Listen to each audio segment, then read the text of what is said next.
Jonas, mort et résurrection. Aujourd'hui, je souhaite partager avec vous une méditation profonde sur la vie de Jonas, un prophète dont l'histoire résonne avec la puissance de la mort et de la résurrection, une histoire qui pointe vers notre Sauveur, Jésus-Christ. Le récit de Jonas, retrouvé dans le livre de Jonas au sein de l'Ancien Testament, commence par l'appel de Dieu à Jonas pour prophétiser à Ninive, une ville aux abords de la méchanceté.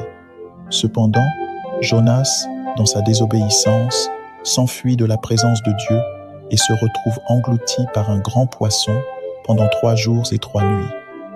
Ce temps dans le ventre du poisson a été un moment de réflexion profonde pour Jonas, l'amenant à se repentir et à reconnaître la souveraineté de Dieu sur sa vie. Ce périple de Jonas dans les profondeurs de la mer, suivi de sa délivrance miraculeuse, crée un parallèle frappant avec la mort et la résurrection de notre Seigneur Jésus-Christ.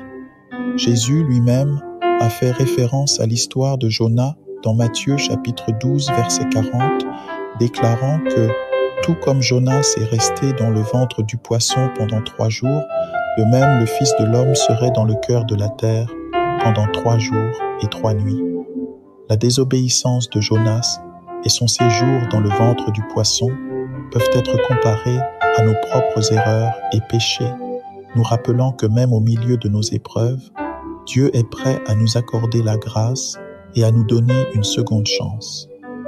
La résurrection de Jonas du ventre du poisson préfigure la résurrection glorieuse de notre Seigneur Jésus-Christ. Par sa mort sur la croix, Jésus a pris sur lui nos péchés et, après 3 jours, est ressuscité, manifestant ainsi la victoire sur le péché et la mort.